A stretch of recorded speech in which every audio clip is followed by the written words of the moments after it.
Hi. Hello all. నా పేరు అఖిల్. నేను రీసెంట్‌గా 2025 సెప్టెంబర్ ఇంటేక్ అయితే వచ్చాను. లెస్టర్ కాలేజ్‌కి, లెస్టర్ సిటీలో ఉంటున్నాను. యునైటెడ్ కింగ్‌డమ్‌లో. ఈ వీడియోలో అయితే నా ఎక్స్‌పీరియన్స్ అయితే షేర్ చేసుకుందాం అనుకుంటున్నాను. 3 టాపిక్స్ బేస్ చేసుకొని.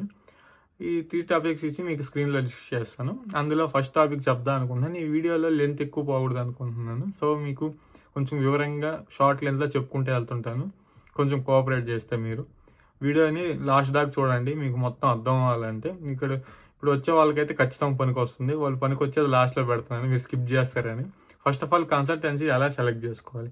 కన్సల్టెన్సీస్ అనేది మీ రిలేటివ్స్ ద్వారా, మీ బ్రదర్ ద్వారా, మీ ఫ్రెండ్స్ ద్వారా అయితే సెలెక్ట్ చేసుకొని పప్పులో కాలైతే ఏయకండి. ఫస్ట్ ఆఫ్ ఆల్ మీరు ఏ కంట్రీకి వెళ్దాం అనుకుంటున్నారు? సపోజ్ యూకేనే అనుకోండి. వాళ్ళకి ఎన్ని కాలేజెస్ లింక్ అయినాయో చూసుకోండి ఫస్ట్ ఆఫ్ ఆల్. వాళ్ళు ఏ కాలేజీ లింక్ అయితే దానికే మాక్సిమం మిమ్మల్ని ఫోర్స్ చేస్తారు. లేదంటే చిన్న కాలేజీ అయితే మాక్సిమం ఒక 2, 3 యూనివర్సిటీలు చెప్తుంటారు. దాన్నే పట్టుకొని తిప్పుతా ఉంటారు మీ దగ్గర. మళ్ళీ టాప్ కాలేజీలు అయితే ఒక 2, 3 తీస్తాడు. హెడ్ఫోర్డ్‌షైర్, లెస్టరు, కోవెంట్రీ, బీపీపీ ఇవే చెప్తుంటాడు మ్యాక్స్. లేదంటే న్యూకాజిల్ ఇవి చెప్తుంటారు కొన్ని యూనివర్సిటీలు. అలా గాకుండా ప్రతి ఒక్క సిటీలో రీసెర్చ్ చేయండి. ఎన్ని కాలేజీలు ఉన్నాయి? టాప్ ఏంటి? లోయర్‌వి ఏంటి? మిడిల్ టైర్ 2 ఏంది? ఇయన్నీ చూడండి. మళ్ళీ ఈ కాలేజీలు ఎలా వాళ్ళు కాలేజీలు ఎలా లిస్ట్ ఔట్ చేస్తున్నారు? వాటి ప్రైజింగ్స్ చెప్తున్నారు లేదా? అయన్నీ గాకుండా జస్ట్ ర్యాంకింగ్ చెప్తున్నారా? అయన్నీ చూసుకోండి. మీకు అంతా ఓకే అనుకుంటే, వాళ్ళు ఎక్స్‌ప్లెయిన్ చేసే విధానం అంతా ఓకే అనుకుంటే, మీరు జాయిన్ అవ్వండి. ప్రాసెసింగ్ ఫీజ్ అయితే ఎవ్వరు ఛార్జ్ చేయరు. మళ్ళీ చెప్తున్నాను. కాలేజీలు చూసి పెట్టే విధానంలో, మీకు అడ్మిషన్ వేసే విధానంలో, క్యాష్ ఇంటర్వ్యూలు చేసే విధానంలో, ఇక్కడ వరకు మీకు జీరో ప్రాసెసింగ్ ఫీజ్ అయితే ఉంటుంది. అది కంట్రీ బట్టి ఉంటుంది. మా యూకేకి అయితే జీరో ప్రాసెసింగ్ ఫీజ్ అయితే ఉంటుంది. మీరు ఏ కన్సల్టెన్సీ ఛార్జ్ చేస్తున్నా అడగండి ఇలాగా. పక్కన కన్సల్టెన్సీ చేయట్లేదు కదా సార్ మీరు ఎందుకు చేస్తున్నారని. వాళ్ళు మేము లేదు ఛార్జ్ చేస్తామంటే మీరు ఖచ్చితం వేరే కన్సల్టెన్సీకి మారిపోండి. ఇప్పుడు కాలేజీలు ఎలా సెలెక్ట్ చేసుకోవాలో చెప్తాను. కాలేజెస్ అనేది ఒక్కొక్కరు ఒక్కొక్క విధంగా ఉంటుంది.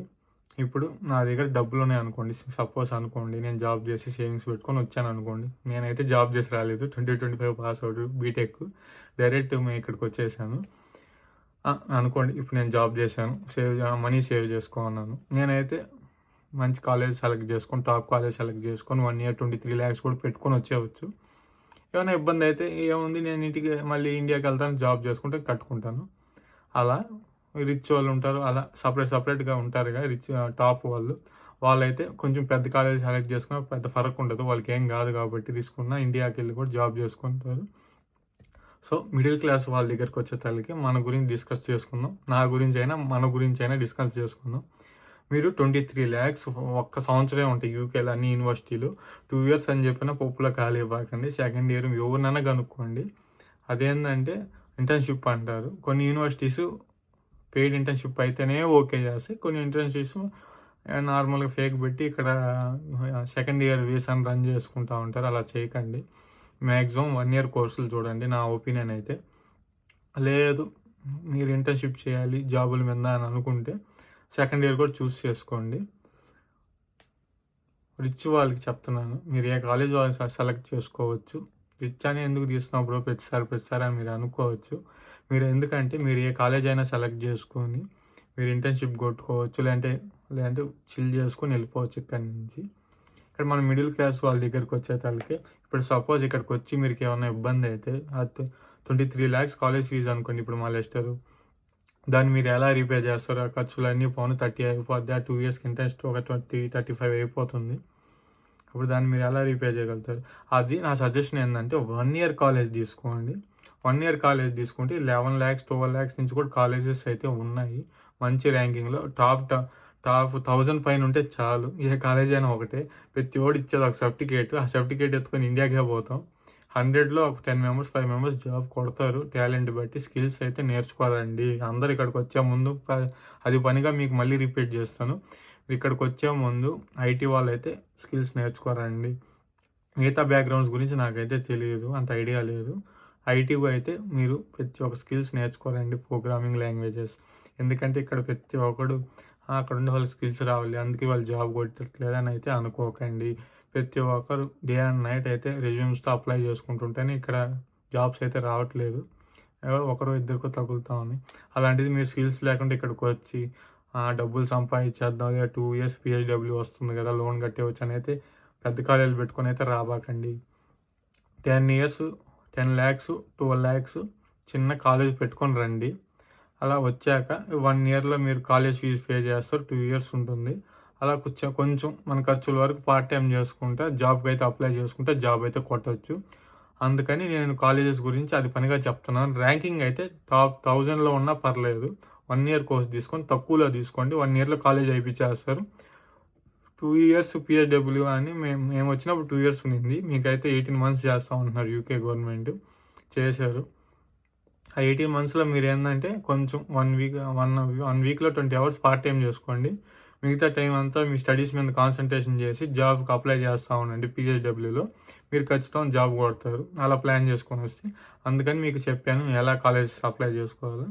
ఇది ఒకసారి మళ్ళీ మీరు రివైండ్ చేసుకొని చూడండి. నేను ఈ వీడియో ఫస్ట్ వ్లాగ్ నాది. మీకోసం నా ఎక్స్పీరియన్స్ అయితే షేర్ చేసుకుందామని ఈ వీడియో తీశాను. మీ ఖర్చులు ఎలా తగ్గించుకోవాలి అని చెప్పి జనవరి ఇంటేక్ వాళ్ళు ఇంకా ఈ వీడియో అయితే చూస్తూ ఉంటారు స్కిప్ చేయకుండా. వాళ్ళైతే కాలేజీలన్నీ సెలెక్ట్ చేసి అది క్యాష్ లెటర్లు కూడా వచ్చేసి ఉంటాయి. మనం కాలేజీలో అయితే చేంజ్ చేసుకునేది అయితే వాళ్ళకి చెప్పలేము. చెప్పినా ఏంది బ్రో నువ్వు ఇప్పుడు ఈ లాస్ట్ మూమెంట్లో మేము ఎలా చేసుకోవచ్చు అని కూడా కామెంట్లు వస్తాయి నాకు. సరే మనం వాళ్ళని ఇంకేం చేయలేం. నెక్స్ట్ ఇంటేక్ వాళ్ళని చూద్దాం. ఇప్పుడు ప్రైజింగ్ అయితే తగ్గించుకోవచ్చు. జాన్ ఇంటేక్ ఇప్పుడు 2026 వచ్చే వాళ్ళు ఎలా అయితే చెప్తానే ఉండండి. ఇప్పుడు మీ ఫ్లైట్ టికెట్ ఉంది, ఒక 50,000 60,000 70,000 50,000 40,000 నుంచి 50,000 నుంచి స్టార్ట్ అవుతాయి. ఏదంటే 26 లైక్ 54K 56K ఏదో ఉంటుంది సంథింగ్, నాకు సరిగ్గా గుర్తులేదు. ఆ బ్యాగ్ ప్యాక్ ఒక చెక్-ఇన్, ఒకటి క్యాబిన్ బ్యాగు, 2 చెక్-ఇన్ బ్యాగులు పెట్టుకుంటాము ఫ్లైట్ టికెట్ బుక్ చేసేటప్పుడు. మీరు బుక్ చేసినప్పుడు ఆ ఫ్లైట్ టికెట్ లైక్ 55,000 నుంచి పడుతుంది స్టార్ట్. నాకు పడింది అయితే 56,700 అరౌండ్ ఏమో పడింది ఫ్లైట్ టికెట్. మీరు మోసపోతున్నారు. ఇక్కడ అంతా వెయిట్ ఎత్తుకొని పోవాలి. బ్రో ఫస్ట్ ఏమే కదా మనం టికెట్ పెడతాం, ఫ్లైట్ ఇంకేం పెట్టాం కదా బ్రో అంటారు. నేను ఎంత తగ్గితే అంత తగ్గిద్దాం అనుకుంటున్నాను మీకు ఖర్చులు. మీరు టికెట్ లైక్ డైరెక్ట్ టికెట్లైనా చూసుకోండి, మధ్యలో కనెక్షన్స్ అయినా చూసుకోండి. ఏంటంటే నేను చెప్పేది 20,000 నుంచి టికెట్ స్టార్ట్ అవుతుంది. ఏంది బ్రో UK 20 అంటారు, కరెక్టే మీరు వినింది. 20,000 నుంచి స్టార్ట్ అవుతుంది టికెట్. అదేంటంటే తక్కువ బ్యాగేజ్ ఉంటుంది, లైక్ 18 kgs 20 kgs 30 kgs అలా ఉంటుంది. అయినా పర్లేదు మీరు సెలెక్ట్ చేసుకోండి. మెయిన్ ఐటమ్స్ పెట్టుకోండి. మెయిన్ ఐటమ్స్ ఏంటంటే like ear phones, power bank, laptop, mobile, battery items, electronic items అంతా తెచ్చుకోండి. మీకు మెయిన్ వస్తువులంతా తెచ్చుకోండి. ఒక 4 రోజులు సరిపోయేవంట. ఒక 2-3 జతల గుడ్డలు, నైట్ వేరు, ఏమన్నా జాకెట్, ఇలా షూస్, చెప్పలు, ఇలా ఏమైనా ఫుడ్ ఐటమ్స్ కూడా ఉంటాయి. ఆ వెయిట్లో మీకు అవసరమైనటువన్నీ తెచ్చుకోండి. మీరు పార్సల్ ఇక్కడికి వచ్చాక మీరు ఇండియా నుంచి పార్సల్ వేసుకోవచ్చు. మహా అంటే ఎంత అవుతుంది, కేజీకి 400 లెక్కన డెలివరీ ఛార్జెస్. మీ ఐటమ్స్ మీయే ఉంటాయి ఆల్రెడీ కొని పెట్టినట్టు. 10 kgs ఒక 4,000 నుంచి స్టార్ట్ అవుతుంది అది డెలివరీ ఛార్జెస్. అది ఒక్కొక్క సిటీలో ఒక్కొక్క ఛార్జెస్ ఉంటుంది, ఏమో నాకు తెలీదు. మహా అంటే 10,000 పెడుతుంది. ఈ ఫ్లైట్ టికెట్ ఎంత పడుతుంది, మహా అంటే 30,000 25,000 కూడా వేసుకోండి. 25,000 ప్లస్ 10,000 వేసుకోండి. 35,000 మీ ఫ్లైట్ టికెట్ అయితే పడేది. ఇవన్నీ మేము రీసెర్చ్ చేశాక మాకు అర్థమైంది. ఇప్పుడు అర్థమైంది. ముందుగా ఎవరైతే మీకు చెప్పరు ఫ్లైట్ టికెట్ల గురించి, మీరు ఇది అయితే చూసుకోండి. ఈ వీడియో అయితే ఇంతకు ఆపేస్తున్నాను. మీకు ఏమైనా డౌట్స్ ఉంటే నాకు ఇన్స్టాగ్రామ్ ఐడి ఇక్కడ లింక్ చేస్తున్నాను వీడియో కింద డిస్క్రిప్షన్లో. మళ్ళీ మన ప్రొఫైల్ URL కింద కూడా ఉంటుంది. సరే అయితే మరి నెక్స్ట్ వీడియోలో కలుద్దాం.